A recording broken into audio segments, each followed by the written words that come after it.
So as I mentioned, my name is Andrew Donlon. I'm from a company called Stevens Cook Recruitment Services. I've been based in recruitment since 2011, taking a lot of Eastern European workers to Ireland for work in various industries, in construction, in engineering, in manufacturing, food production.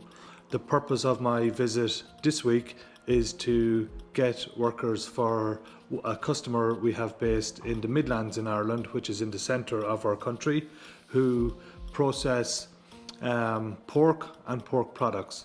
So we are looking to take guys to Ireland who can work on the production line, deboning pork, so boning shoulders, ribs, legs, joints, using a knife, getting trained on how to use the knife to skillfully take the meat away from the bone, process it, send it on for packing for further processing of some quarters, as well as sending it into the retail sector.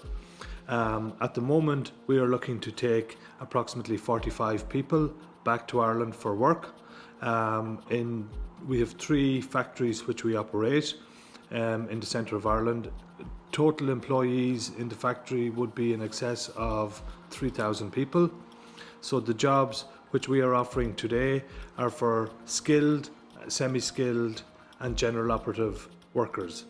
The rates of pay vary depending on the skill level of the candidate.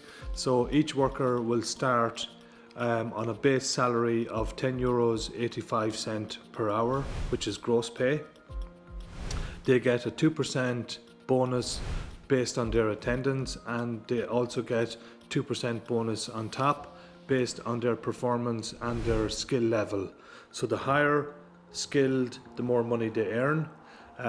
They are given every opportunity to progress. They will be given training, they will be given assistance in terms of how to get them up to the level and the speed that is required on the production line. We also facilitate booking flights, paying for flights to bring the workers to Ireland. We help them out with their accommodation costs initially, securing proper accommodation. So potentially 4 to 5 guys would share a house. They pay rent each month, pay electric, pay internet bills, and the factory will also help them out in setting up the costs. We also provide transport from the accommodation to the factory. So, for example, if one of the guys I selected this morning comes to Ireland on Sunday, we will organise his flight. We'll get his flight booked, get his ticket, get him sent on the plane to Ireland. He will arrive in Dublin, which is our capital city, on Sunday night. We will have transport at the airport with his name on a placard to pick him up, bring him to the accommodation beside the factory, get him settled in. The next morning, which would be Monday morning, somebody from the factory will collect him at the accommodation, bring him to the factory. We will get him inducted, which is going through health and safety, the rules and regulations in terms of no smoking, no drinking, no drugs, etc. How they interact with other staff, other Moldovans, other Europeans and Irish staff in the factory at work. The working day is generally 8 hours per day from 7 a.m. is start, and then on Friday they finish at 3:30 p.m. It's generally Monday to Friday, all day work. There's no night work involved, and we're hopeful that after 3 months that the guys have sufficient skills where they can go on to the top earning per hour, which could be anything up to 14 or 15 euros per hour. Yes, of course. It's like anybody starting a new job with a new company. There are room for improvement. There are areas where a person can grow and develop in the role. Also, if they would like, if they are skilled and they have a good attitude and they get on well with people, there's areas for progression within the company where they can become team leader, supervisor, line leader or production manager. It depends if there are openings within the factory for those type of persons. If there's an opening and somebody has the skills and the experience, well then yeah, absolutely they can progress their career. Ideally, we would look to that the guys coming in would stay minimum 12 months at minimum, but we would like to see that they would stay long term. Build a life, bring over their family, stay in Ireland and have their base in Ireland, travel back to Moldova for holidays, but call Ireland their new home. That's the ideal. Yes, yeah. Sounds like a dream. It is, and it is, yeah. The weather is similar to Moldova, but it's quite similar. We get a lot of rain in the winter and in the spring. Summers are generally quite good. We do get some snow as well in the winter and some frost down to -2, -3, but that only lasts maybe a week at most.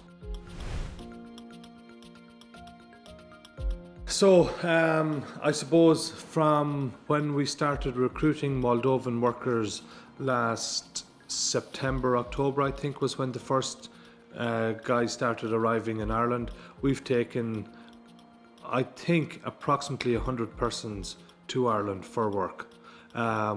The feedback is everyone is very good attitude, good workers. If they're willing to work, they will earn money. So overall, we're quite happy with the level of guys that we're getting, the skills, the attitude. If we weren't, we wouldn't be back here today. So I suppose if you look at the map of Ireland as a country, so we have the north, the south, the east and the west. So in the east is our capital city, which is Dublin, which houses approximately 2 million people. The whole country has a population of, roughly speaking, 5.5 million people. Over 2 million live in the capital city or the surrounding towns around the capital city. Where we have the work, it's an hour and a half commute, so it's probably 130 kilometers from the city where the factories are located. They're located in rural towns, so there'd be smaller towns, smaller than Chisinau, with population probably 10 to 20,000, maybe up to 100,000 in the bigger town. The accommodation is located beside each factory, so it's within a 10-minute walking distance in the small villages. In these villages we have Lidl, Aldi, Tesco, coffee shops, pubs, restaurants. Everything is in each town to cater for all the guys, for all their needs. Absolutely, yeah.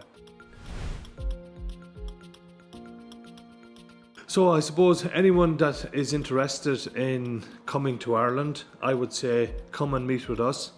Sit down, have a chat, we can have an interview. We will give you all the good points and the bad points in relation to Ireland, the location, the work, the weather, the cost of living. We don't hide any information, we give all the information. But if people are looking to earn some money, save some money, send some money back to their family in Moldova, Ireland is a good opportunity for them to do that. And you're welcome.